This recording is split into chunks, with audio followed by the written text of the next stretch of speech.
Now we are going to discuss the sum of the effects in the organic chemistry that we will discuss in this chapter of the haloalkane and haloarine. तो regarding the effects in the organic chemistry थोड़ा सा इसको fast way से लेंगे because हमारे पास 12th वाला portion हमें complete करना है.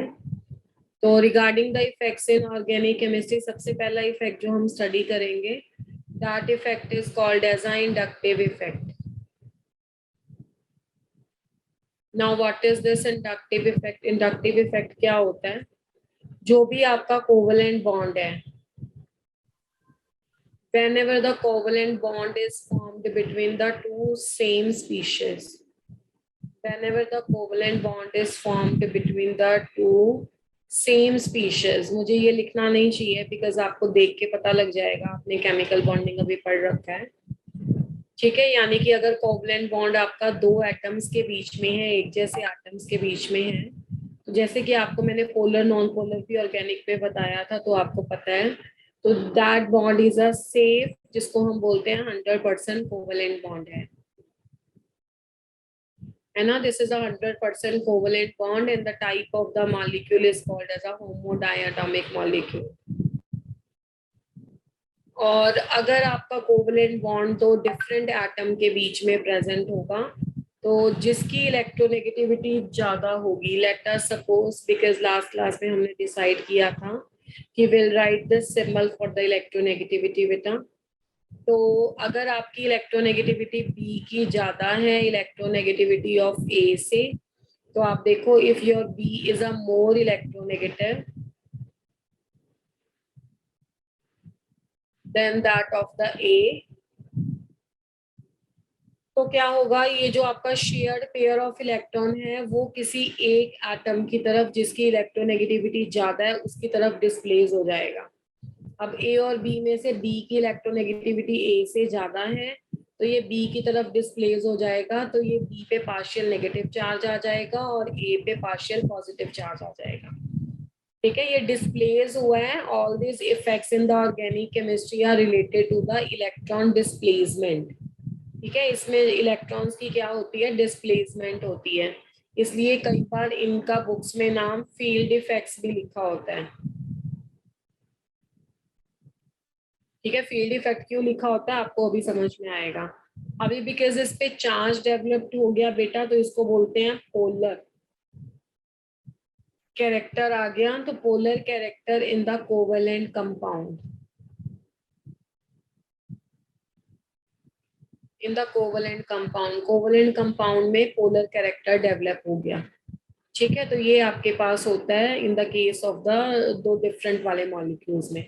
अब इंडक्टिव इफेक्ट क्या कहता है कि अगर इसी वाले इफेक्ट को आप एक लंबी चेन ऑफ कार्बन एटम्स में ले लो, this is a long chain of carbon atom, और वहां पे कोई एक एटम को हटा के मैंने कुछ डिफरेंट इलेक्ट्रोनेगेटिविटी का एलिमेंट लगा दिया, से एक्स.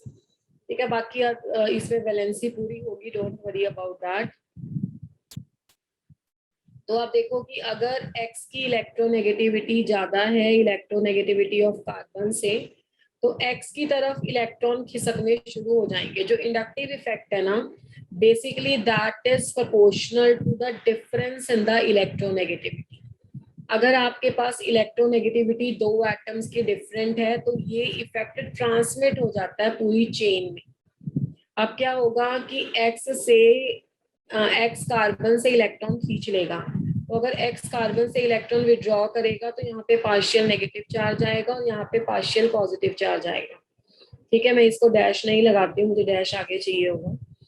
अब ये कार्बन पहले तो दोनों सेम कार्बन थे, अभी भी है तो सेम, बट डिफरेंस क्या है, इस वाले कार्बन के ऊपर इलेक्ट्रॉन डेफिशिएंसी आ गई है, इस पे इलेक्ट्रॉन्स की कमी आ गई है, तो इस वाले कार्बन से ये वाला कार्बन इलेक्ट्रॉन खींचेगा, तो इस पे भी पॉजिटिव चार्ज डेवलप होगा, बट वो पॉजिटिव चार्ज उतना नहीं होगा जितना इस कार्बन पे है.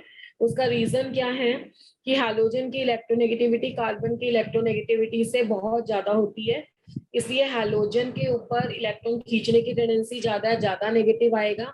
Sorry, this is not positive. Halogen के ऊपर ज्यादा नेगेटिव आएगा और इसके ऊपर ज्यादा पॉजिटिव आएगा, बट कार्बन कार्बन से उतनी फोर्स से विड्रॉ नहीं कर सकता है, इसलिए ये आपका चार्ज आगे आगे कम होता चला जाएगा. बट ये जो आपकी पोलैरिटी आई थी, देखो ये दो एटम जुड़े हुए थे, उसमें जो पोलैरिटी आई थी, ये पोलैरिटी पूरी चेन में ट्रांसमिट हो जाए, जिसको बोलते हैं ना one rotten Apple can destroy all the apples.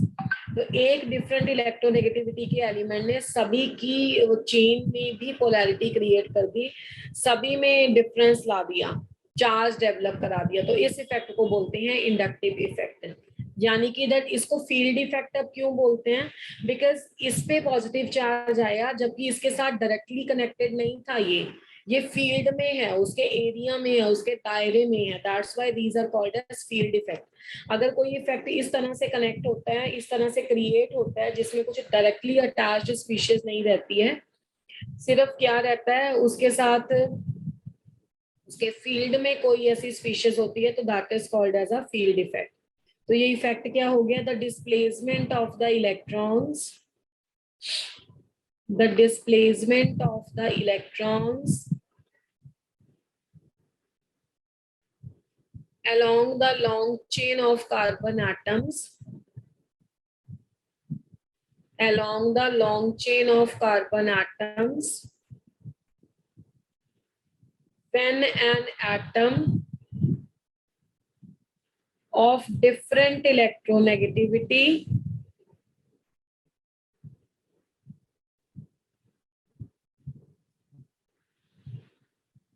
is attached at the end of the chain, is attached in the chain, end भी हो सकता है, बीच में भी हो सकता है, in the chain is called inductive effect, is called inductive effect. I hope आपको ये बात समझ में आ रही होगी कि जब एक डिफरेंट इलेक्ट्रोनेगेटिविटी का एलिमेंट आ जाता है, तो उस केस में, कर रही हूँ रिपीट बेटे, कि क्या होता है अगर आपके दो एटम सेम जुड़े हुए हैं कोवलेंट बॉन्ड से, तो वो कोवलेंट बॉन्ड 100% कोवलेंट बॉन्ड होता है। अगर है कोवलेंट बॉन्ड, ये आपने स्टार्टिंग में बनाया था, बट एक की इलेक्ट्रोनेगेटिविटी ज्यादा है दूसरे से, तो जिसकी इलेक्ट्रोनेगेटिविटी ज्यादा है उसकी तरफ इलेक्ट्रॉन डिस्प्लेस हो जाएंगे और उस पर पार्शियल नेगेटिव चार्ज आ जाएगा। इसको बोलते हैं डिस्प्लेसमेंट ऑफ इलेक्ट्रॉन। अगर यही काम हम एक long chain of carbon atoms में कर दे, जिसके एंड में या इन बिटवीन कोई डिफरेंट इलेक्ट्रोनेगेटिविटी का ग्रुप लगा हुआ है, तो जो ज्यादा इलेक्ट्रोनेगेटिविटी वाला एटम है वो इलेक्ट्रॉन्स अपनी तरफ खींचेगा, पर ये इफेक्ट पूरी चेन में चला जाएगा, क्योंकि ये कार्बन प्लस आ गया, तो इस कार्बन को भी इससे खींचना है, इसको इससे खींचना है, तो ये इलेक्ट्रॉन सारे के सारे ज्यादा इलेक्ट्रोनेगेटिव एलिमेंट की तरफ डिस्प्लेस हो जाएंगे। पर इसमें ये बात यहाँ पे याद रखने वाली है कि जो मैग्नीट्यूड ऑफ पॉजिटिव चार्ज है जो कार्बन एटम्स पे आया है, magnitude of the positive charge, ये डिक्रीज होता है। सबसे ज्यादा पॉजिटिव डेल्टा पॉजिटिव था, उसके बाद डेल्टा डैश, और सबसे लेस डेल्टा डबल डैश। उसका रीजन बहुत क्लियर है कि ये बहुत ज्यादा इलेक्ट्रोनेगेटिव था, तो जितनी फोर्स से ये इससे इलेक्ट्रॉन खींच सकता है, उतनी फोर्स से ये कार्बन कार्बन से नहीं खींच सकता, ये इससे नहीं खींच सकता। ठीक है, तो this is a effect, this is called as a inductive effect. अब इंडक्टिव इफेक्ट के बारे में मैं कुछ स्टार पॉइंट बता देती हूँ, फिर इसकी टाइप्स कराऊंगी, बिकॉज जब आपको क्वेश्चंस में अप्लाई करना है, तो this is very very important to learn the star points. ये इंडक्टिव इफेक्ट के बारे में कुछ चीजें हैं, ये एज इट इज एनसीईआरटी में नहीं लिखी होती हैं, बट आपको ध्यान में रखनी है। पहला पॉइंट है इंडक्टिव इफेक्ट के बारे में, it is the permanent effect. अब परमानेंट इफेक्ट का मतलब क्या हुआ, ठीक है, परमानेंट इफेक्ट, इस पे थोड़ी सी डिबेट कर लेते हैं। आप लोगों ने पिछली डायग्राम में देखा होगा कि यहाँ पे कौन से इलेक्ट्रॉन मूव कर रहे हैं, सी और एक्स के बीच, या सी और सी के बीच, या सी और सी के बीच। इसके बीच जो इलेक्ट्रॉन मूव कर रहे हैं वो इलेक्ट्रॉन है सिग्मा इलेक्ट्रॉन्स। ठीक है, सिग्मा इलेक्ट्रॉन्स एक डायरेक्शन में ट्रेवल कर रहे हैं, और सिग्मा इलेक्ट्रॉन्स को मूव करवाना लास्ट क्लास में हमने सीखा था कि बहुत इजी टास्क नहीं होता, सिग्मा का लॉस भी बहुत मुश्किल है, और अगर एक बार सिग्मा यहाँ पे शिफ्ट हो गए तो उसके बाद वो दोबारा रिवर्स नहीं आएंगे, पाई तो वापस आ जाता है, ये नहीं आएगा, that's why it is called as permanent effect. इसके नीचे मैं एक्सप्लेनेशन भी लिख देती हूँ, द सिग्मा इलेक्ट्रॉन्स, अच्छा ये भी सेकंड पॉइंट बन सकता है, it is a permanent effect. Second point आप इसका ये बना लो, the displacement of the sigma electrons takes place, displacement of the sigma electron takes place. Sigma electron takes place का मतलब है कि सिग्मा वाले इलेक्ट्रॉन है, इसमें पाई या लॉन पेयर नहीं। तो यहाँ पे आप लिख सकते हो the sigma electrons which once displaced cannot be reversed back। ठीक है, इसलिए इसको बोलते हैं ये परमानेंट इफेक्ट है। Third and very very important point, कभी भी आपका इंडक्टिव इफेक्ट नहीं होता मैम, इसमें रिलेटिवली वीक होता है। क्या रिलेटिवली वीक होता है? रिलेटिव का कॉन्सेप्ट तब आएगा जब मैं कोई और इफेक्ट पढ़ाऊंगी। जब मैंने अभी कुछ और इफेक्ट पढ़ाया ही नहीं तो मैं रिलेटिवली वीक या स्ट्रॉन्ग किसके विद रिस्पेक्ट टू बोलूंगी भाई? इंडक्टिव इफेक्ट को। If I am dealing with the first effect only, then how I can compare with the other effects? थोड़ा सा ध्यान दो क्लास में कि क्या कर रहे हैं हम।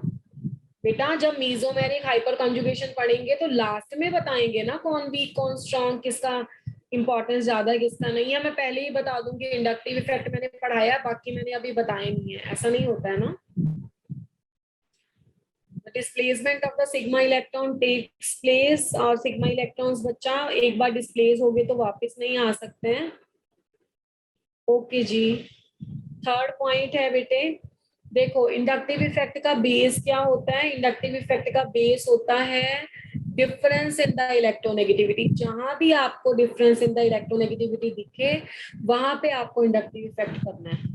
Inductive effect takes place due to difference in the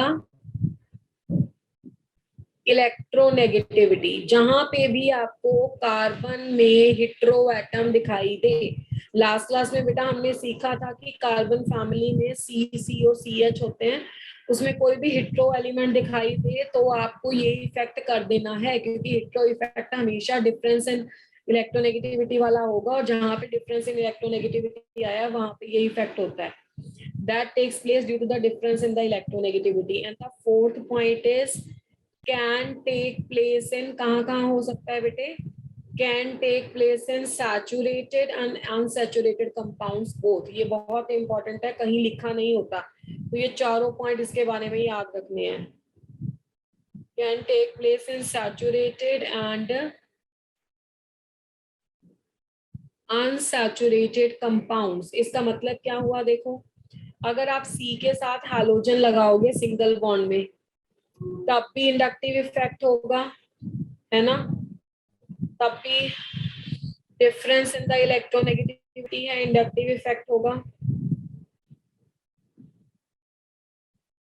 but अगर आपने कुछ ऐसा भी ले लिया जैसे कार्बन के साथ ट्रिपल बॉन्ड में है साइनाइड, इस केस में भी देख लो नाइट्रोजन की इलेक्ट्रोनेगेटिविटी ज्यादा है इन कंपैरिजन टू कार्बन, तब भी आपके पास ये इंडक्टिव इफेक्ट होगा कि इसके पास नेट नेगेटिव और पॉजिटिव आएगा।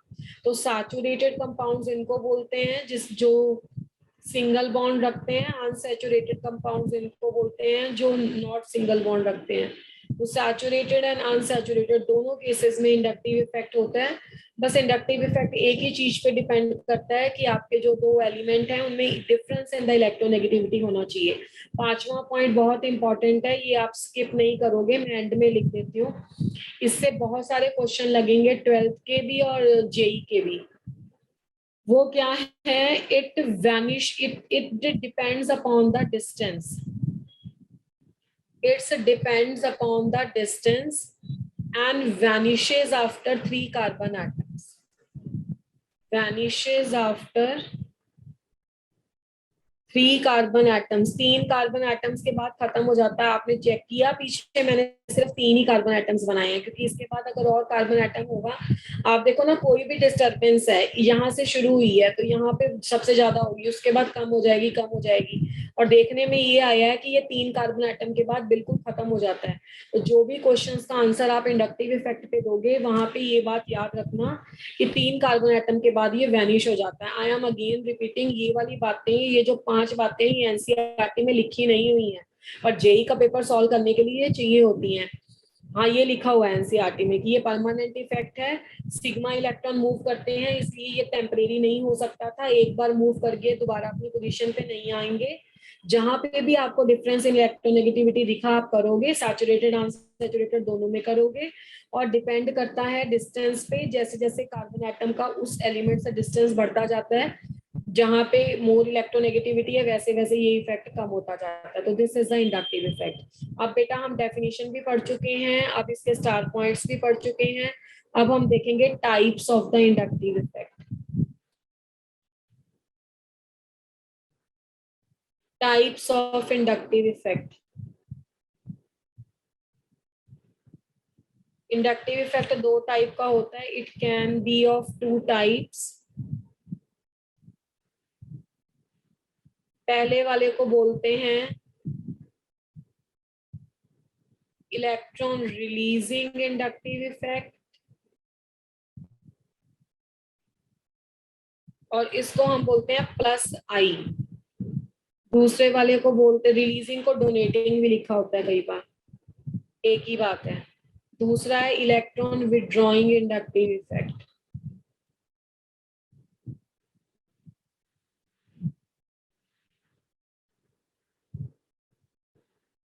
इलेक्ट्रॉन विड्रॉइंग इंडक्टिव इफेक्ट, और इलेक्ट्रॉन विड्रॉइंग इंडक्टिव इफेक्ट को बोलते हैं माइनस ऑफ आई। तो प्लस आई एंड माइनस आई दोनों तरह का इंडक्टिव इफेक्ट हो सकता है। पहले एक बार ग्रुप्स चेक कर लेते हैं प्लस आई।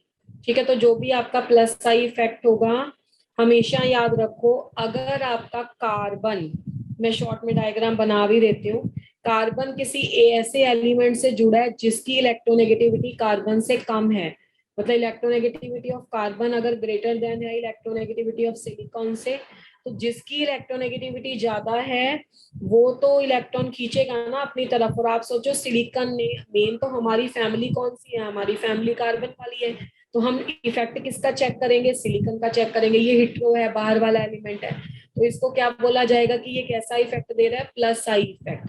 ठीक है, तो ऑल द एल्काइल ग्रुप्स, जितने भी एल्काइल ग्रुप्स होंगे, they have plus I effect, they have the plus I effect.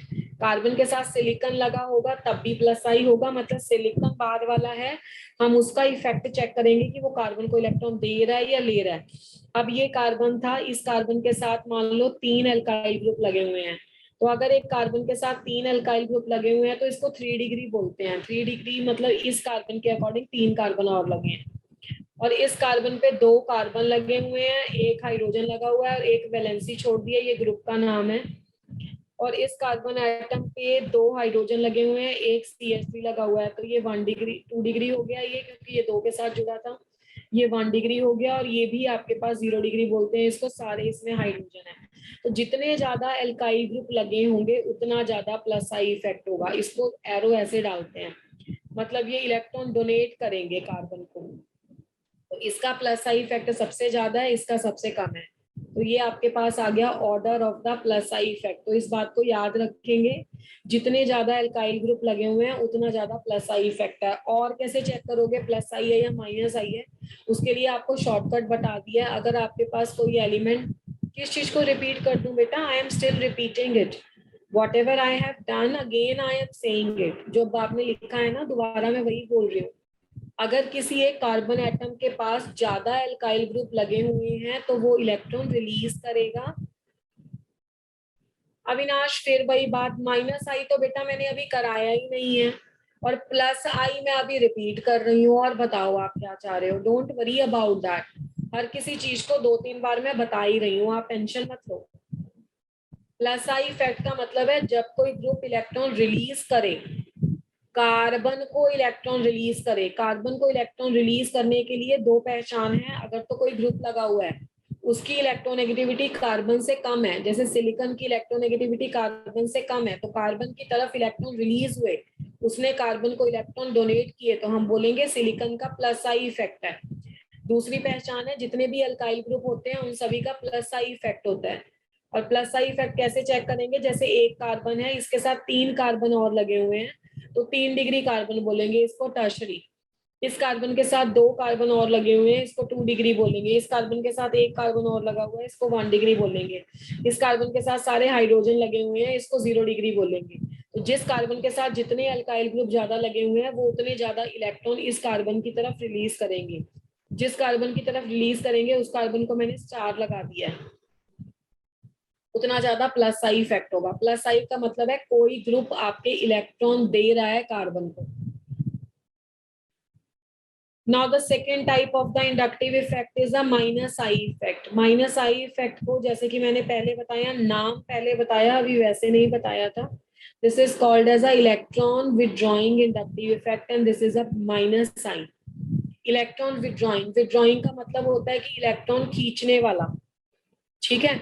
Electron withdraw करे, कौन विड्रॉ करे? कार्बन विड्रॉ करे दूसरे ग्रुप से, सॉरी कार्बन से विड्रॉ करे। जैसे अब देखो फिर से एग्जांपल वैसे ही पढ़ते हैं। कार्बन के साथ तुमने क्लोरीन लगा दिया। अब पिछले क्वेश्चन में देखो, जब कार्बन के साथ सिलिकॉन लगाया था तो सिलिकॉन तो इलेक्ट्रॉन डोनेट कर रहा था कार्बन को, इसलिए इसका प्लस आई इफेक्ट है।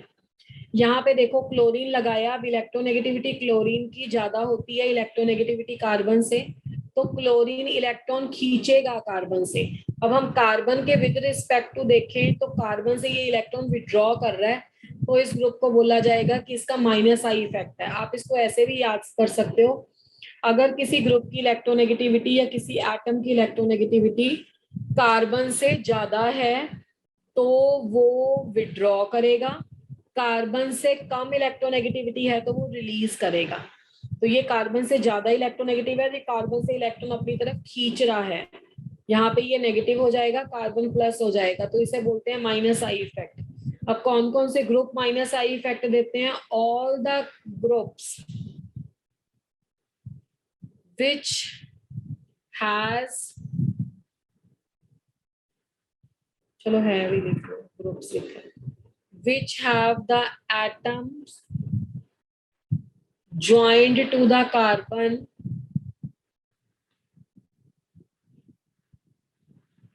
which have the atom of high electronegativity joined to the carbon, which have the atom of more electronegativity than the carbon, more electronegativity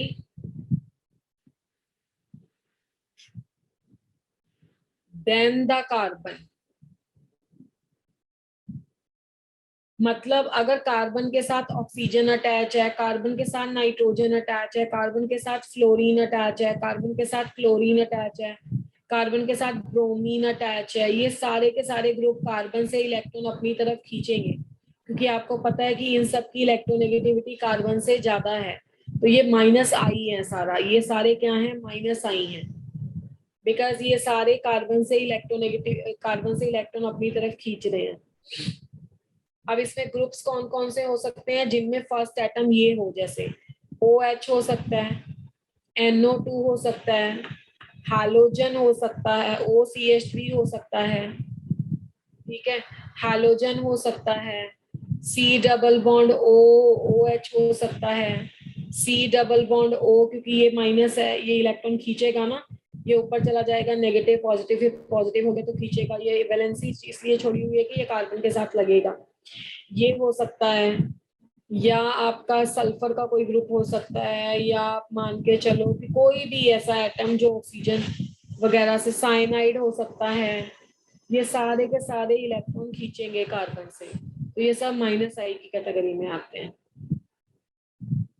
ठीक है। तो this is all about the inductive effect. बहुत सीधी सी कहानी है, जो group carbon से electron अपनी तरफ खींचते हैं वो माइनस आई, जो ग्रुप कार्बन को इलेक्ट्रॉन डोनेट करते हैं that is called as plus sign.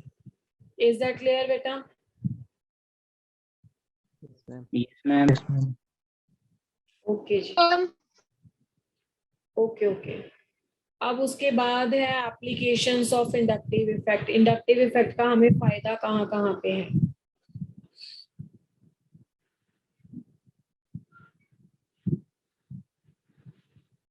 Regarding the applications of inductive effect,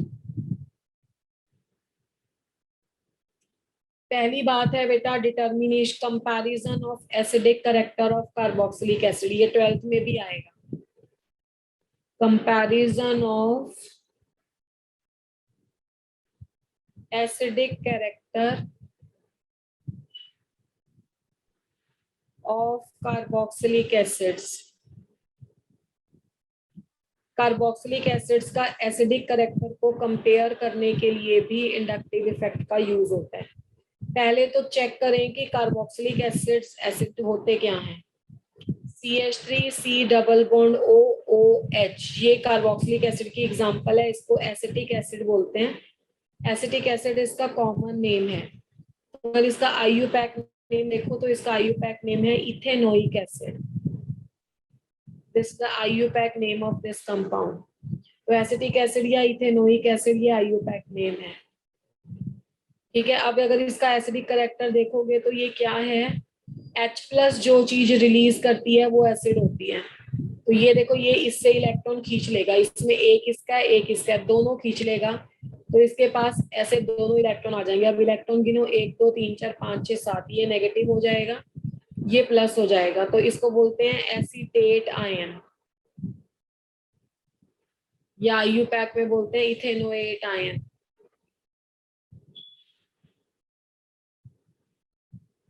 चलो आप उसी पे याद रखो, एसीटेट आयन बन गया। ठीक है, अब आप देखो कि इनमें ये अगर H+ इजीली लूज कर पाएगा तो एसिडिक होगा, नहीं लूज कर पाएगा तो नहीं एसिडिक होगा। ठीक है, अब जैसे मैं फॉर्मिक एसिड की बात कर रही हूँ, ये है फॉर्मिक एसिड, ये भी अगर एसिडिक होगा तो H+ लूज कर देगा।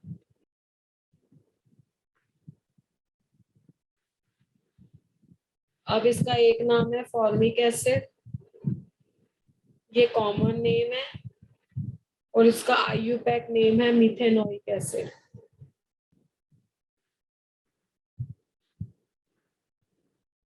ठीक है, ये फॉर्मेट आयन हो गया। तो ये एसिडिक है या नहीं, ये कैसे पता लगेगा, कंपैरिजन कैसे करेंगे, ये तो मैंने आपको बता दिया कि एसिडिक कैरेक्टर होगा कैसे इनका। अब कंपैरिजन करके देखते हैं कि दोनों में से कौन सा स्ट्रॉन्ग है। उसके लिए इंडक्टिव इफेक्ट की जरूरत पड़ेगी। एक है तुम्हारा फॉर्मिक एसिड, एक है acetic acid which is strong acid. ये रहा एसिटिक एसिड,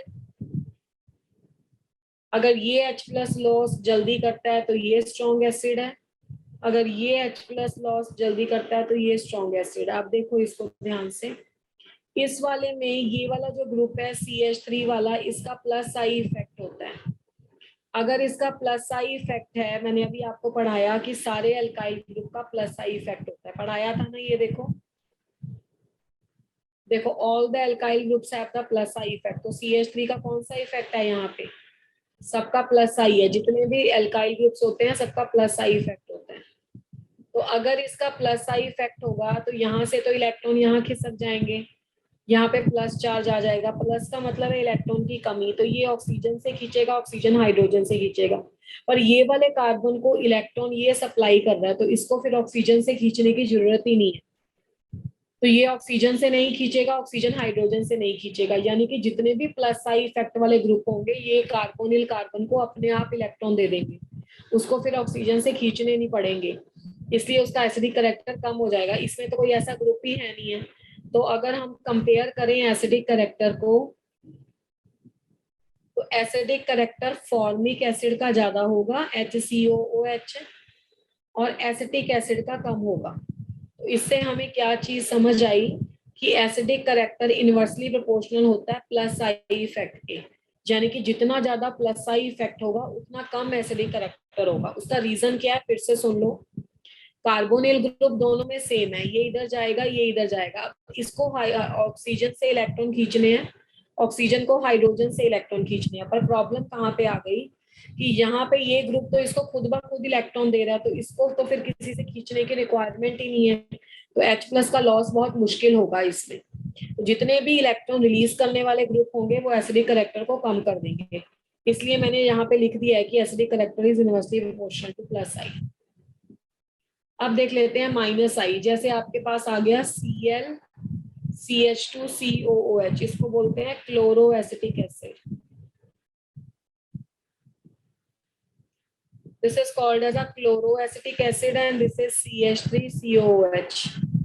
ये है सिंपल एसिटिक एसिड। अब इन दोनों का कंपैरिजन कर लेते हैं कि क्लोरोएसिटिक एसिड और एसिटिक एसिड में से कौन एसिडिक है, स्ट्रॉन्ग। अब यहाँ पे देखो एक ग्रुप Cl लगा हुआ है, C डबल बॉन्ड OH, काम तो अभी भी वही होगा बट दोनों के ग्रुप्स की नेचर का फर्क है। यहाँ पे देखो Cl की कैसी नेचर है, यहाँ पे Cl अपनी तरफ इलेक्ट्रॉन खींचता है, यानी कि Cl का माइनस आई इफेक्ट है। मैंने आपको बताया था पीछे की हैलोजन का माइनस आई इफेक्ट होता है और उल्टा ये देता है, इसका प्लस आई इफेक्ट है। अब कार्बोनिल तो दोनों में सेम है, सारे कार्बोक्सिलिक एसिड में सेम है। ये तो इलेक्ट्रॉन खींचेगा, ये नेगेटिव होगा, ये प्लस होगा। ये भी पाई बॉन्ड इधर शिफ्ट हो जाएगा, नेगेटिव होगा, ये प्लस होगा। अब यहाँ पे ये इलेक्ट्रॉन इसको सप्लाई कर रहा है तो इसको ऑक्सीजन से लेना नहीं चाहिए, फिर ये हाइड्रोजन से नहीं लेगा तो बहुत मुश्किल है। यहाँ पे तो उल्टा काम हो रहा है, कार्बन खींच रहा है, कार्बन से खींच रहा है क्लोरीन, तो कार्बन पे प्लस चार्ज आ गया। कार्बन इससे और खींचेगा तो इस पे पॉजिटिव चार्ज बहुत बढ़ जाएगा, ये और स्ट्रांगली खींचेगा ऑक्सीजन से, ये और स्ट्रांगली खींचेगा हाइड्रोजन से, मतलब बाहर चला जाएगा। तो यानी कि अगर एसिडिक करेक्टर की बात करें तो क्लोरोएसिटिक एसिड का एसिडिक करेक्टर ज्यादा होगा एसिटिक एसिड से।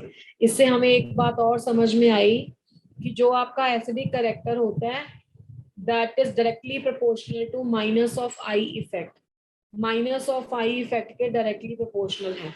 ठीक है, मतलब आई इलेक्ट्रॉन खींचने वाले ग्रुप के डायरेक्टली प्रोपोर्शनल है और इलेक्ट्रॉन रिलीज करने वाले ग्रुप के इनवर्सली प्रोपोर्शनल है। जितने भी इलेक्ट्रॉन विड्रॉ करने वाले ग्रुप ज्यादा लगे होंगे उतना स्ट्रॉन्ग एसिड होगा, जितने इलेक्ट्रॉन रिलीज करने वाले ग्रुप्स लगे हुए उतना कम एसिडिक होगा। इतना क्लियर सभी को हुआ कि एसिडिक कैरेक्टर हमने कैसे डिटरमाइन किया? Yes ma'am. Yes ma'am. Yes ma'am.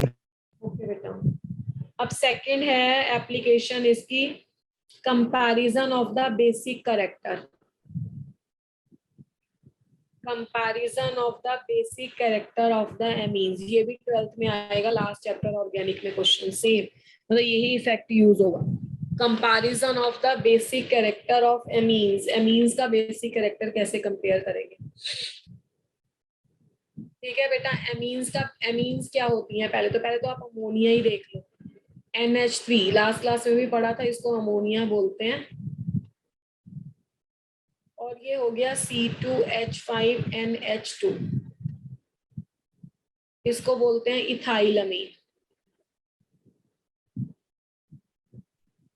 अब इनमें से बेसिक कैरेक्टर कैसे चेक करना है? देखो यहाँ पे जो बेसिक कैरेक्टर की बात हो रही है, ये बात हो रही है लुईस बेस की। लुईस बेस वो होते हैं जिसके पास lone pair of electrons to donate होते हैं, जिसको तुमने लास्ट क्लास में न्यूक्लियोफाइल भी बोला था। आप इसको न्यूक्लियोफाइल से याद रख सकते हो। ठीक है, अब अमोनिया के साथ लगे हुए हैं 3 हाइड्रोजन और इसके पास एक लॉन पेयर ऑफ इलेक्ट्रॉन है देने को। इसमें भी 2 तो लगे हुए हैं हाइड्रोजन इथाइलमीन में, पर एक लगा हुआ है C2H5 ऐसे। अब आप देखो C2H5 की कैसी नेचर है। C2H5 है एल्काइल ग्रुप, एल्काइल ग्रुप का प्लस आई इफेक्ट होता है, अभी हमने पढ़ा। तो प्लस आई इफेक्ट क्या होगा? इलेक्ट्रॉन रिलीज करेगा तो इलेक्ट्रॉन डेंसिटी बढ़ाएगा। Plus I effect increases the electron density, ये जिसको नहीं समझ में आता ऊपर वाले एरो का मतलब इंक्रीजेस होता है, increases the electron density over the nitrogen atom, over the nitrogen atom. Nitrogen atom के ऊपर इलेक्ट्रॉन डेंसिटी बढ़ जाएगी, तो नाइट्रोजन एटम के ऊपर इलेक्ट्रॉन डेंसिटी बढ़ जाएगी तो बेसिक कैरेक्टर भी क्या हो जाएगा? बढ़ जाएगा। तो बेसिक कैरेक्टर इसमें इसका ज्यादा है। तो इससे हमें एक और बात समझ आई कि जो आपकी बेसिसिटी है वो एसिडिटी से ऑपोजिट है। बेसिसिटी डायरेक्टली प्रोपोर्शनल होती है प्लस आई इफेक्ट के, मतलब जितना ज्यादा प्लस आई इफेक्ट होगा उतना ज्यादा बेसिक कैरेक्टर होगा। समझ में आई मेरी बात? Yes ma'am. ओके बेटा, तो ये आपका इंडक्टिव इफेक्ट है। इंडक्टिव इफेक्ट से हम ज्यादातर एसिडिक और बेसिक कैरेक्टर देखते हैं। अगर एसिडिक कैरेक्टर देखना है तो वो माइनस आई वाले ग्रुप से बढ़ता है, प्लस आई वाले ग्रुप से घटता है, और अगर बेसिक कैरेक्टर देखना है तो वो प्लस आई वाले इफेक्ट से बढ़ता है, माइनस आई वाले से घटता है। ये सारे 12th में यूज होने हैं बेटे, इसलिए मैं आज ही सारे करवा दूंगी, बिकॉज फिर आप नेक्स्ट क्लास में जब चैप्टर करोगे तो फिर मैं बोलूंगी कि इसमें प्लस आई आता है, माइनस आई, फिर आपको ध्यान रहेगा। तो सेकेंड इफेक्ट है electromeric effect.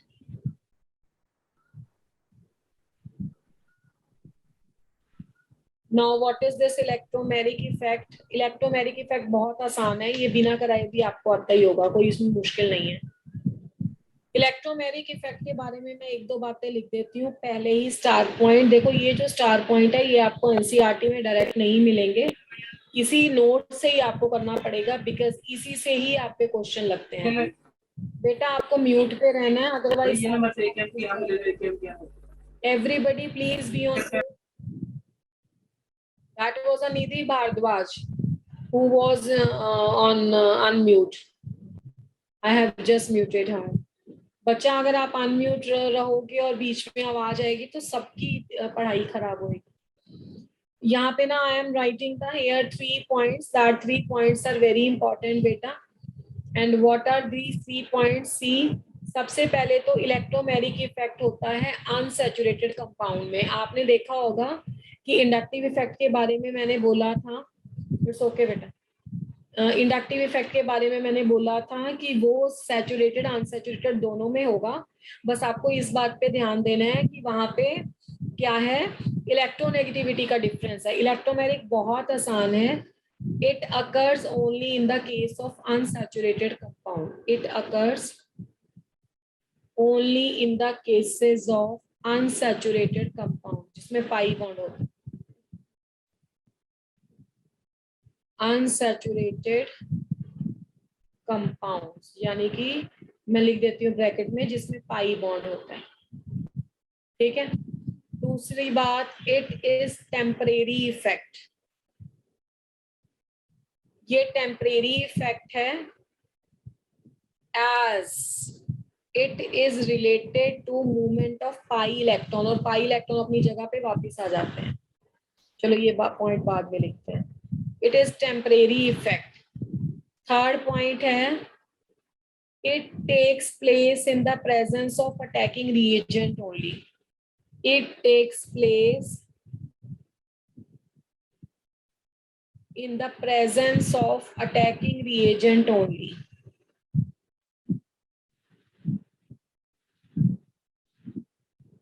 Attacking reagent only.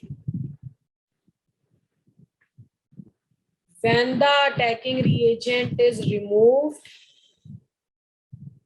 when the attacking reagent is removed, pi electron comes to its original position. Pi electron comes back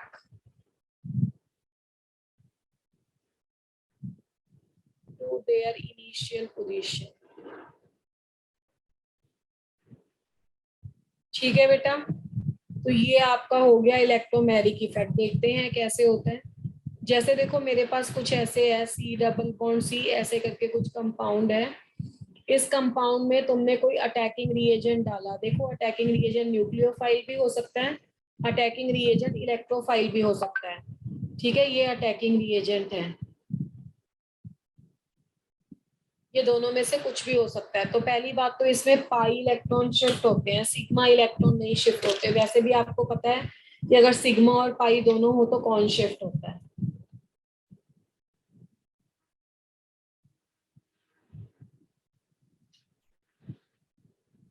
अगर सिग्मा और पाई दोनों प्रेजेंट है तो पाई की एनर्जी ज्यादा होती है, तो पाई शिफ्ट होता है। यहाँ पे तो दोनों कार्बन एटम है, किसी पे भी शिफ्ट हो जाएगा। तो जिस साइड पे शिफ्ट हुआ वहां पे पार्शियल नेगेटिव आएगा, यहाँ पे पार्शियल पॉजिटिव आएगा। अब ये न्यूक्लियोफाइल इसके साथ जाके लग जाएगा, तो जब ये न्यूक्लियोफाइल इसके साथ लाके लग जाएगा तो ये वाले पे अब कंप्लीट नेगेटिव आ जाएगा। आगे कुछ अगर पॉजिटिव स्पीशीज प्रेजेंट है तो इसके साथ लग जाएगी। ऐसे कुछ भी कोई भी पॉजिटिव हुआ तो this is called as electromagnetic effect. देखो पाई शिफ्ट हुआ, अटैकिंग रिएजेंट की प्रेजेंस में शिफ्ट हुआ। इसकी डेफिनेशन लिख देते हैं, the shifting of pi cloud toward one of the atom of more electronegativity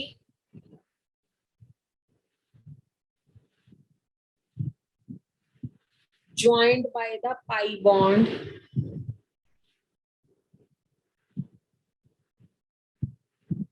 in the presence of attacking reagent.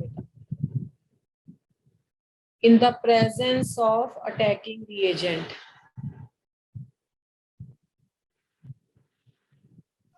Ma'am एक बार प्रीवियस स्लाइड निकालेंगे। हाँ जी निकाल देंगे। इसमें ये बताया है बेटे कि जब भी अटैकिंग रिएजेंट प्रेजेंट होगा तो पाई वाला किसी एक साइड पे शिफ्ट हो जाएगा। इस वाले क्वेश्चन में ना दोनों सेम ही थे, तो आप चाहे लेफ्ट साइड शिफ्ट करो चाहे राइट साइड शिफ्ट करो, कोई डिफरेंस नहीं है। अब जैसे मैं आगे एग्जांपल्स लूंगी प्लस ई और माइनस ई की, उसमें मैं डिफरेंट इलेक्ट्रोनेगेटिविटी वाले ले लूंगी, तो उस साइड पे आपको उस तरफ शिफ्ट करना है जहां पे आपको मोर इलेक्ट्रोनेगेटिविटी वाला एटम दिखता है। शिफ्ट सिर्फ किसको करेंगे, पाई को करेंगे, और न्यूक्लियोफाइल जब हट जाएगा तो पाई अपनी वापस पोजीशन में आ जाएगा। ठीक है बेटे? Yes ma'am. In the presence of attacking reagent is called as electromeric effect.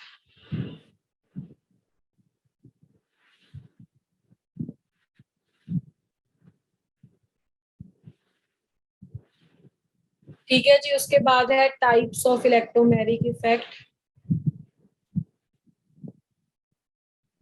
Electromeric effect की क्या क्या टाइप्स हैं?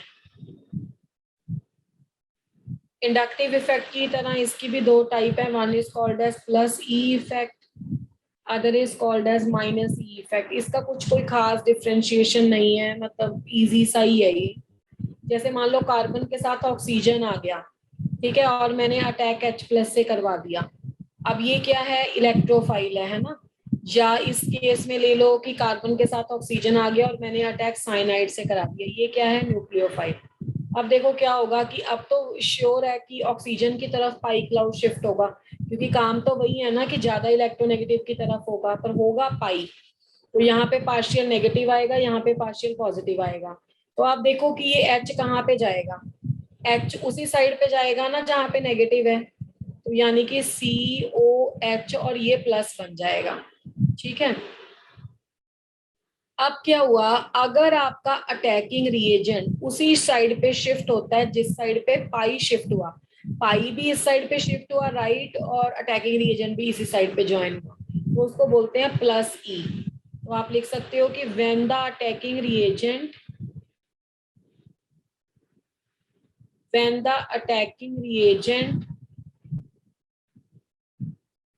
joins to same side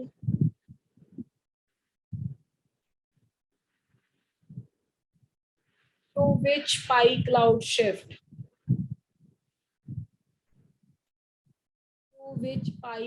shifts is called plus E effect.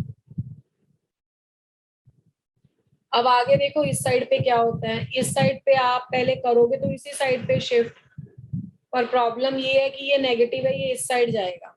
ठीक है, तो यहाँ पे क्या हुआ कि attacking reagent right side left side जा रहा है और pi bond right side shift हुआ है, तो इसको बोलते हैं माइनस ई इफेक्ट। ये माइनस ई है, ये प्लस ई है। ठीक है, when the attacking reagent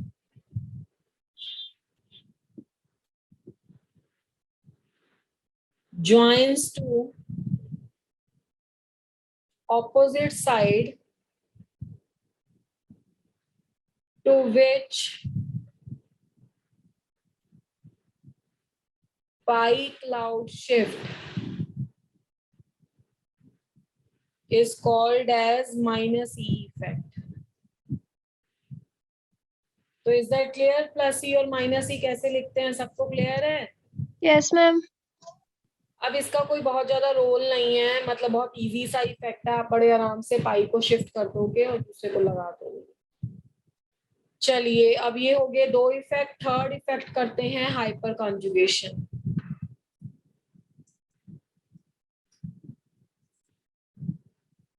hyper conjugation now what is the hyper conjugation? Hyper conjugation का क्या मतलब होता है? देखो, हाइपर कॉन्जुगेशन के काफी सारे नाम हैं।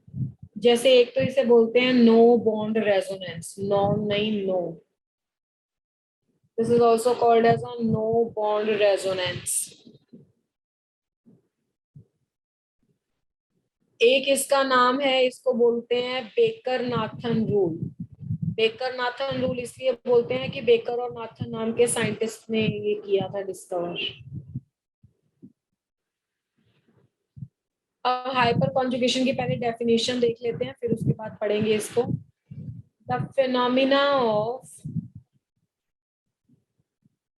Conjugation of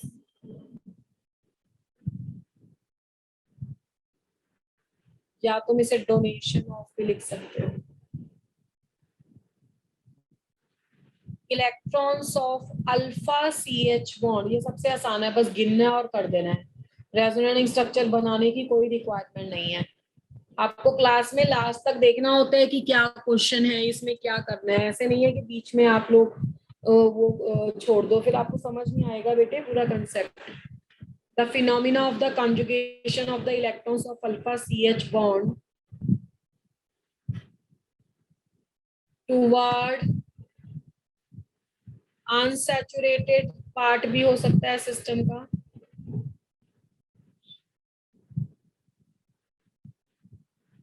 toward the unsaturated part of the system or it can also be called as a reactive part of the system. इसका मतलब क्या है? अब ये देखो, कोई एल्कीन ले ली मैंने, CH डबल बॉन्ड CH2 और इसके साथ लगा दिए 3 CH3। जो आपका कार्बन डबल बॉन्ड वाले कार्बन के साथ है ना, उसको अल्फा कहते हैं। ये गलती कभी नहीं करनी। ये डबल बॉन्ड वाले कार्बन है, इसके साथ वाले कार्बन को अल्फा कहते हैं। और ये कार्बन की हाइब्रिडाइजेशन क्या है? sp3। इन दोनों कार्बन की हाइब्रिडाइजेशन क्या है? sp2। अब होता क्या है कि sp2 बहुत ज्यादा जगह में फैला होता है। जैसे मैं बना के दिखाती हूँ, CH2 ये पाई बॉन्ड इनका ऐसे फैला हुआ है, ऐसे। ठीक है, अब इसके साथ क्या है? CH3, यानी कि ये है इसका sp3 वाला बॉन्ड, हाइड्रोजन हो गया। मैं एक ही बना देती हूँ ऐसे। अब ये इतनी ज्यादा जगह में फैला हुआ है कि ये इसके साथ कंजुगेशन में आ जाता है। बस ये है स्टोरी। मतलब ये वाले इलेक्ट्रॉन इसके साथ, क्योंकि ये स्पेस में बलून की तरह है बहुत ज्यादा दिखने में, तो मैंने ओवरलैप नहीं कराया, पर ये थोड़ा इसकी साइड मर्ज हो जाता है इसमें। तो आपको सबसे पहले क्वेश्चन में क्या करना है कि डबल बॉन्ड के साथ वाले कार्बन को अल्फा लिख लेना है। फिर उसके बाद उसके इलेक्ट्रॉन को डोनेशन करवाना है। देखो, sp3 कार्बन के इलेक्ट्रॉन्स का sp2 के साथ कैसे कराएंगे? जो CH के इलेक्ट्रॉन है वो यहाँ पे मूव होंगे, अल्फा वाले, और ये वाले यहाँ पे मूव होंगे। ठीक है, तो जब मूव होंगे तो देखो क्या हो जाएगा, C के साथ H, C के साथ H। ये यहाँ पे तो इलेक्ट्रॉन रहे ही नहीं, इसमें 2 इलेक्ट्रॉन थे, दोनों के दोनों यहाँ पे आ गए, H+ हो गया। तो यहाँ पे डबल बॉन्ड आ गया, CH और CH2, इसके ऊपर 2 इलेक्ट्रॉन आ गए, तो इसके 5 बॉन्ड बन गए, ये नेगेटिव हो गया। पहले भी सिस्टम न्यूट्रल था, अभी भी प्लस माइनस न्यूट्रल है। यहाँ पे इस C और H+ के बीच में कोई बॉन्ड नहीं होता, पर बिकॉज प्लस एंड माइनस में इंट्रैक्शन रहती है तो ये यहाँ पे रहता है। बिकॉज इसके बीच में कोई बॉन्ड नहीं है, इसलिए इसका नाम है नो बॉन्ड रेजोनेंस। आपको ये कहीं बना के नहीं दिखानी है, बस सिर्फ देख लेना है कितनी बनती हैं। अब ऐसी कितने H हैं? 1 2 3, तो तीनों H ये काम कर सकते हैं, तो हम बस इतना लिख देंगे 3 हाइपर कॉन्जुगेटिंग स्ट्रक्चर्स। समझ में आई मेरी बात? अब अगले मॉलिक्यूल में देखो, अगर मैंने मॉलिक्यूल ऐसा लिख दिया, C डबल बॉन्ड C, इसके साथ भी CH3 एक लगा दिया और एक H लगा दिया, इसके साथ भी CH3 लगा दिया, इसके साथ एक H लगा दिया। अब बाकी काम आपको सेम ही करना है, need not to draw the structure. बस इसके साथ वाले कार्बन को अल्फा लिख दो, इसके साथ वाले कार्बन को अल्फा लिख दो। उसमें देख लो कितने हैं, 6 है ना, तो 6 अल्फा कार्बन हाइड्रोजन है, तो लोग लिख दो बस 6 hyper conjugating structures, that's all, खत्म काम। ठीक है, अगर मान लो इसमें कुछ और भी आ गए, जैसे कार्बन के साथ CH3 आ गया, CH3 आ गया, डबल बॉन्ड C, CH3 आ गया, CH3 आ गया, तो आपको अल्फा ढूंढना है सबसे पहले।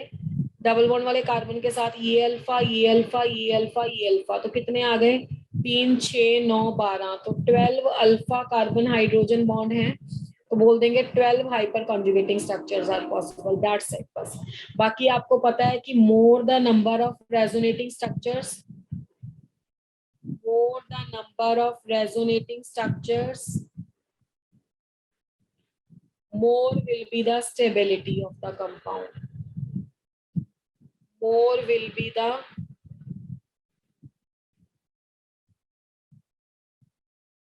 stability of the compound। जितनी ज्यादा resonating structures होती हैं उतनी ज्यादा stability होती है उसकी, ठीक है। और ये हमने इसमें किया है हाइपर कॉन्जुगेशन में। अब इसके बेस पे मैं डिफरेंट टाइप की एल्कीन्स ले लेती हूँ। तो ये क्वेश्चन पेपर में ऐसा आता है कि stability of the alkenes on the basis, stability of alkenes. Paper में सिर्फ क्वेश्चन आता है किस बेस पे करनी है वो आपको खुद सोचना होता है। स्टेबिलिटी ऑफ एल्कीन का एक्सप्लेन इंडक्टिव इफेक्ट से नहीं होता, that is on the basis of hyper conjugation. जैसे मान लो ये एल्कीन है, इसके साथ लगे हुए हैं काफी सारे अल्फा सी एच, जैसे कि मैंने लास्ट एग्जांपल में लिया था, ठीक है। अब एक एल्कीन ये है, यहाँ पे एक CH3 कम है, ठीक है। एक एल्कीन वो है जिसमें 2 CH3 कम है। अब एक एल्कीन वो है जिसमें एक और कम है, और एक है जिसमें एक भी नहीं है। तो इसकी स्टेबिलिटी बतानी है। तो स्टेबिलिटी बहुत आसान है, अल्फा अल्फा अल्फा अल्फा, इसमें 12 हाइपर कंजुगेशन होंगी, अल्फा अल्फा अल्फा इसमें 9 हाइपर कंजुगेशन होंगी, अल्फा अल्फा इसमें 6 हाइपर कंजुगेशन होंगी, इसमें 3 हाइपर कंजुगेशन होगी, और इसमें कोई भी नहीं क्योंकि इसमें है ही नहीं है। तो बस सीधी सी बात है, जितनी ज्यादा स्ट्रक्चर्स उतनी ज्यादा स्टेबिलिटी। तो ये स्टेबिलिटी का ऑर्डर हो गया, that is on the basis of hyper conjugation. Is that clear और नॉट? आपने तो कुछ भी नहीं करना, स्ट्रक्चर बना के भी नहीं दिखानी, बस सिर्फ लिख देना है कि हाइपर कंजुगेशन के बेस पे है। तो इससे एक आप स्टेटमेंट दे सकते हो कि मोर सब्स्टिट्यूटेड एल्कीन, मतलब जिसमें ज्यादा एल्काइल ग्रुप लगे हुए हैं, मोर सब्स्टिट्यूटेड एल्कीन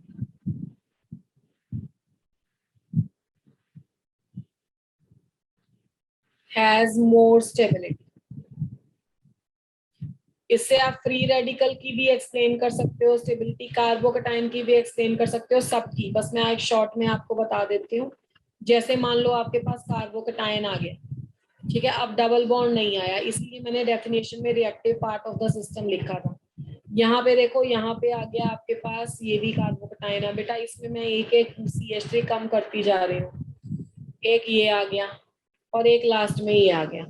अब आप बस पहले आप डबल बॉन्ड के साथ वाले को अल्फा गिनते थे ना, अब आप इसको अल्फा गिनोगे कार्बोकटाइन के साथ वाले को। तो कार्बोकटाइन के साथ जितने हैं वो अल्फा हो गए, तो इसमें 9 अल्फा CH आ जाएंगे, इसमें 6 अल्फा CH आ जाएंगे, इसमें 3 अल्फा CH आ जाएंगे, इसमें 0। तो स्टेबिलिटी का ऑर्डर यही होगा इसमें भी। तो बेसिकली हाइपर कॉन्जुगेशन बहुत आसान है, इसमें आपको बस अल्फा गिनना है और आपको कर देना है। ऐसे ही फ्री रेडिकल का भी कर सकते हो। फ्री रेडिकल के केस में डॉट के साथ वाले अल्फा है। फ्री रेडिकल वो होता है जिसमें एक ऑड इलेक्ट्रॉन होता है।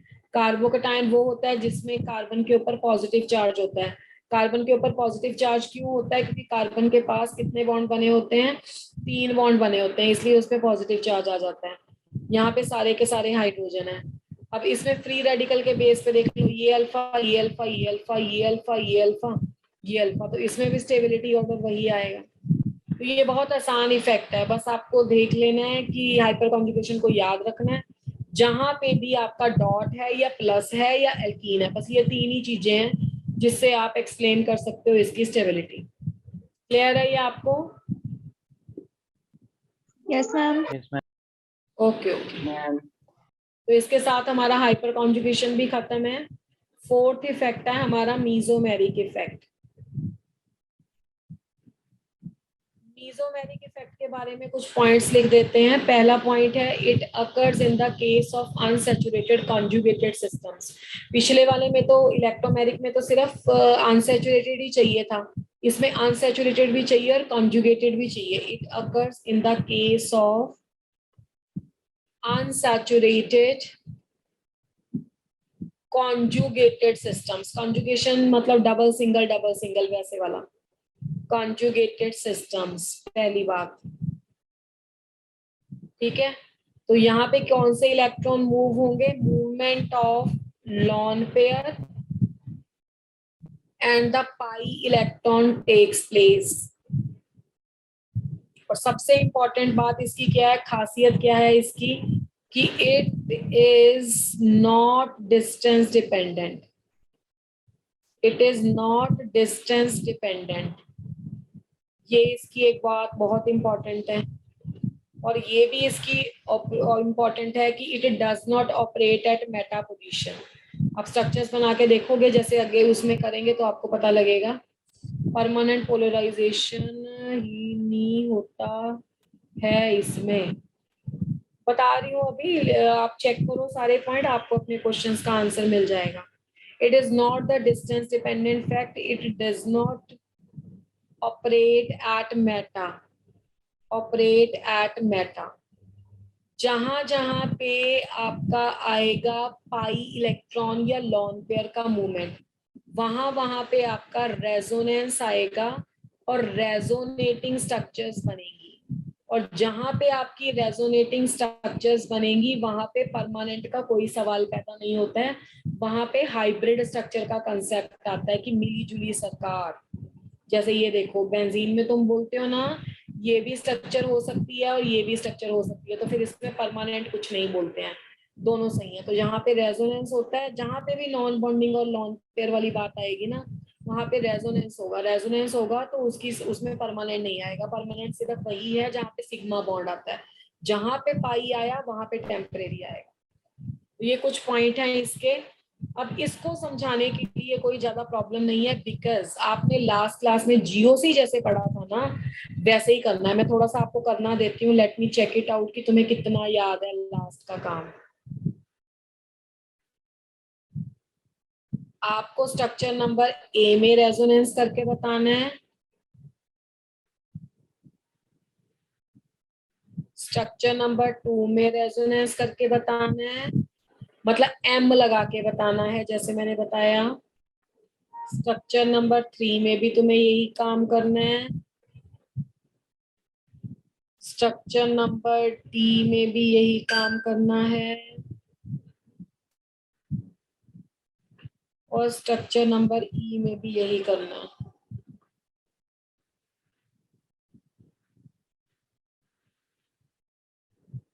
चलो इनकी स्ट्रक्चर्स, रेजोनेटिंग स्ट्रक्चर्स बना के दिखाओ। I am giving you 1 minute, quickly जल्दी से करो, 1 मिनट में आपको दे रही हूँ फटाफट से। सभी ने करना है, अपनी कॉपी पे करना है, 1 मिनट पूरा मिल रहा है आपको।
ये some of the students I can see बीच में गायब हो जाते हैं, अभी फिर ज्वाइन किए हैं। मैं बार बार आपको बोल रही हूँ, सारा टॉपिक कनेक्टेड रहता है, तो आपको लास्ट तक में पता लगता है कि आपको टॉपिक समझ आया या नहीं आया।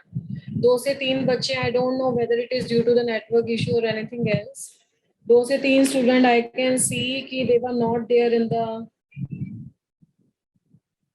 starting and now they appeared. Okay, who has done this? बारिश लगी मैम, तब सिग्नल वीक है थोड़ा। आपको सुनाई नहीं दे रहा है क्या? whether you are able to listen or not.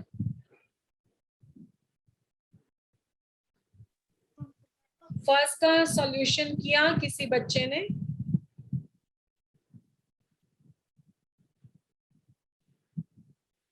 किसी बच्चे ने नहीं किया? देखो, सबसे पहले मैंने बोला था कि सिस्टम कॉन्जुगेटेड होना चाहिए। कॉन्जुगेटेड का मतलब है अल्टरनेट पोजीशन पे, जैसे ये डबल है, ये सिंगल है, ये फिर से सिंगल है, तो ये सिस्टम कॉन्जुगेटेड ही नहीं है, तो इसमें कभी भी मेसोमेरिक नहीं लगेगा। यहाँ पे भी डबल सिंगल सिंगल, ये भी कॉन्जुगेटेड नहीं है, ये कॉन्जुगेटेड है, डबल सिंगल। और यहाँ पे पॉजिटिव इसको बोलेंगे pi in conjugation with plus,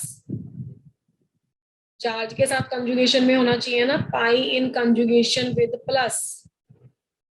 तो अब क्या होगा कि पाई ज्यादा अच्छा मूव करता है, तो ये यहाँ पे जाएगा और इसकी स्ट्रक्चर ऐसे बन जाएगी CH2 single bond CH double bond CH2।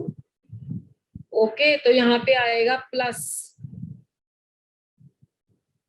ये प्लस यहाँ से यहाँ शिफ्ट हो गया, तो यहाँ पे होगा आपका, अब इस ग्रुप में इलेक्ट्रॉन खींचे हैं ना इससे, अब यहाँ पे देखो, यहाँ पे भी होगा, ये ऐसे आ जाएगा, कंजुगेशन यहाँ पे भी है, CH2 सिंगल बॉन्ड CH, यहाँ पे डबल आ जाएगा CH single bond CH2 and negative, तो ये नेगेटिव आ जाएगा, ये प्लस आ जाएगा। तो यहाँ पे भी आपके पास कंजुगेशन था, यहाँ पे पाई मूव करेंगे, यहाँ आ जाएगा, यहाँ आ जाएगा। इतना तो आपको ध्यान में है कि सबसे पहले नॉन बॉन्डिंग मूव करते हैं, उसके बाद पाई मूव करता है, तो पहले नॉन बॉन्डिंग को मूव करवाओगे, उसके बाद पाई बॉन्ड को मूव करवाओगे। तो इस तरीके से हम देते हैं हाइपर कॉन्जुगेटिंग स्ट्रक्चर्स। अब मैं इसकी आपको टाइप्स बता देती हूँ। ये तो बिल्कुल जीओसी के कॉन्सेप्ट से है, जो हमने लास्ट क्लास में सीखा था कि किधर से किधर जाना, नॉन बॉन्डिंग नेगेटिव, फिर नॉन बॉन्डिंग, फिर उसके बाद पाई, फिर सिग्मा। तो सिग्मा तो इसमें मूवमेंट होनी नहीं है, क्योंकि सिग्मा वाला तो सिर्फ उसमें आता है, और सिग्मा इंडक्टिव में भी आता है और सिग्मा हाइपर कंजुगेशन में भी आता है, याद रखना। हाइपर कंजुगेशन में भी अल्फा CH में सिग्मा ही आता है। Types of the mesomeric effect, तो regarding the types of the mesomeric effect, इसमें दो टाइप के होते हैं, one is a plus M, other is a minus M. Plus M का मतलब होता है इलेक्ट्रॉन रिलीजिंग ग्रुप, जहां पे इलेक्ट्रॉन रिलीजिंग ग्रुप लगा होता है उसे प्लस एम कहते हैं। माइनस आई का मतलब है इलेक्ट्रॉन विड्रॉइंग ग्रुप, जहां पे इलेक्ट्रॉन विड्रॉ करने वाला ग्रुप होता है उसे माइनस एम कहते हैं। जैसे मेरे पास कुछ ऐसा था, CH2 double bond CH and OCH3, ठीक है। अब आप देखो यहाँ पे ऑक्सीजन के पास एन नॉन बॉन्डिंग इलेक्ट्रॉन है, इसके बाद पाई और दोनों कंजुगेशन में है। अब आप जीओसी में सीख चुके हो लास्ट क्लास में कि कौन किधर जाएगा, नॉन बॉन्डिंग मूव करेगा, तो ये यहाँ जाएगा, अब ये यहाँ जाएगा। अब इस ग्रुप में इलेक्ट्रॉन डोनेट किए हैं ना, तो इस ग्रुप का इफेक्ट बोला जाएगा प्लस एम इफेक्ट, याद रखना प्लस एम, ठीक है। अब ये क्या बन जाएगी स्ट्रक्चर, CH2 दो इलेक्ट्रॉन यहाँ negative, single bond CH double bond OCH3, 1 2 3 4 plus, और ये बन गया, पहले भी न्यूट्रल था अभी भी न्यूट्रल है, तो इसको बोलते हैं प्लस एम इफेक्ट। अब अगर आपके पास कुछ ऐसा आ गया, CH2 double bond CH and N double bond O and plus, अब नाइट्रोजन के पास पॉजिटिव चार्ज है, तो ये इलेक्ट्रॉन विड्रॉ करेगा, तो इसकी नेचर हो गई माइनस ऑफ एम। मैं इस ग्रुप की बात कर रही हूँ, माइनस ऑफ एम हो गया इसका, तो CH2 single bond CH double bond N, ये इधर चला जाएगा, फिर O negative and O negative, ठीक है। तो इस तरीके से ये बॉन्ड बन जाएगा, तो यहाँ पे प्लस चार्ज आ जाएगा। तो कहने का मतलब है कि ये आपका माइनस एम इफेक्ट है। कार्बोनिल का भी माइनस एम इफेक्ट होता है, ठीक है। तो ये कुछ plus and minus M effect की एग्जांपल है, बाकी आपको चलना बिल्कुल जीओसी के हिसाब से है कि कैसे करते हैं। क्लियर बेटा? अब आता है लास्ट में, क्योंकि अब आप सारे इफेक्ट पढ़ चुके हो, priority order. Priority order decide करते हुए मैं इलेक्ट्रोमेरिक कंसिडर नहीं करूंगी, क्योंकि इलेक्ट्रोमेरिक इफेक्ट टेम्परेरी होता है, और ये तो आपने करना ही करना है, चाहे कोई दूसरा लगे ना लगे, इट्स ओके। तो इलेक्ट्रोमेरिक हम कंसिडर नहीं करेंगे।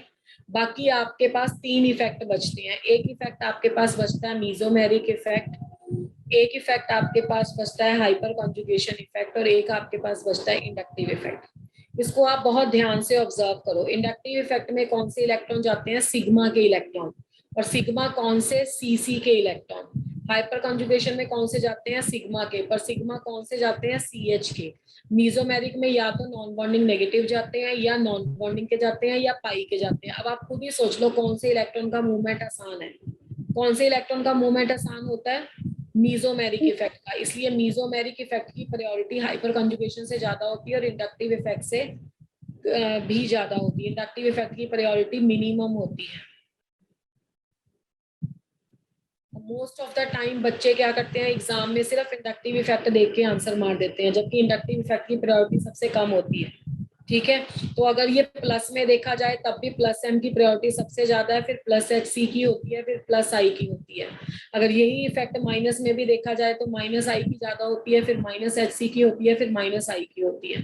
तो ये हमेशा आपको याद रखना है। और दूसरी सबसे इंपॉर्टेंट बात जो आपको याद रखनी है, कई बार क्या होता है कि किसी ग्रुप के दो ऑपोजिट फैक्टर्स, दो ऑपोजिट इफेक्ट होते हैं, वो कैसे चेक करेंगे। जैसे मान लो कार्बन के साथ ऐसा ग्रुप लगा हुआ है, ठीक है, ये OCH3 ग्रुप का नाम है मिथॉक्सी ग्रुप। अब तुम इसका इफेक्ट कंसिडर करो। तुम पहले ये देखो कि मिथॉक्सी ग्रुप को अगर इंडक्टिव इफेक्ट देखा जाए तो कार्बन से ऑक्सीजन की इलेक्ट्रोनेगेटिविटी ज्यादा है कि कम है, कार्बन ज्यादा है, तो ऑक्सीजन से ऑक्सीजन इलेक्ट्रॉन खींचेगा कार्बन से। ठीक है ना, ये वाला ग्रुप प्रॉपर इलेक्ट्रॉन खींचे, ऑक्सीजन इलेक्ट्रॉन खींचेगा कार्बन से अपनी तरफ। सॉरी मुझे इधर नहीं लगाना था, ये तो ग्रुप ही है ना। OCH3 तो चेक ही कर रहे हैं। अब ये ऑक्सीजन कार्बन से इलेक्ट्रॉन खींचेगा तो इसको माइनस आई बोला जाएगा, ये माइनस आई इफेक्ट है। पर यही अगर इसका मीजोमेरिक देखा हमने अभी पीछे देखा था, तो मीजोमेरिक में ये इलेक्ट्रॉन डोनेट करता है तो इसका प्लस एम है।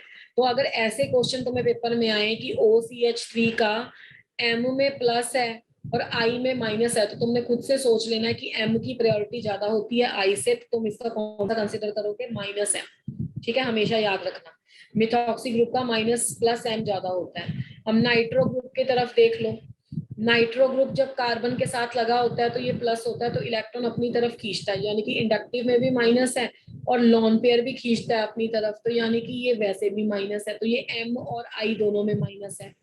कार्बोनिल अगर होगा, ठीक है, इसको लॉन पेयर देते हैं, लॉन पेयर मुक्त करा देते हैं। कार्बोनिल जब होगा इसका माइनस ऑफ आई होता है, माइनस ऑफ एम होता है, तो बाकी किसी ग्रुप की कोई टेंशन नहीं है। बस मिथॉक्सी को याद रख लेना, मिथॉक्सी का आई में माइनस होता है और वैसे प्लस होता है एम में, तो एम की प्रायोरिटी ज्यादा होती है आई से। Is that clear? Is that clear now? Yes ma'am. Okay okay, तो this is all about the effects in the organic chemistry. चारों के चारों इफेक्ट्स मैंने आज आपको समझा दिए हैं अच्छे से, क्योंकि आपने लास्ट क्लास में कर लिया था मेन वाला पोर्शन। अभी हमारा जितना जरूरी है 12th की केमिस्ट्री को समझने के लिए वो डन है। नेक्स्ट क्लास में हम halo alkane and hello arene start करेंगे, प्रॉपर 12th वाला चैप्टर। और मैं बार बार बोल रही हूँ कि जब भी आपको 12th का पढ़ना है तो ये वाली सारी चीजें पहले ध्यान में होनी चाहिए, जो आपको लास्ट 2 क्लास करवाई है, ये वाली और इससे last. Is that clear, beta? Yes, ma'am.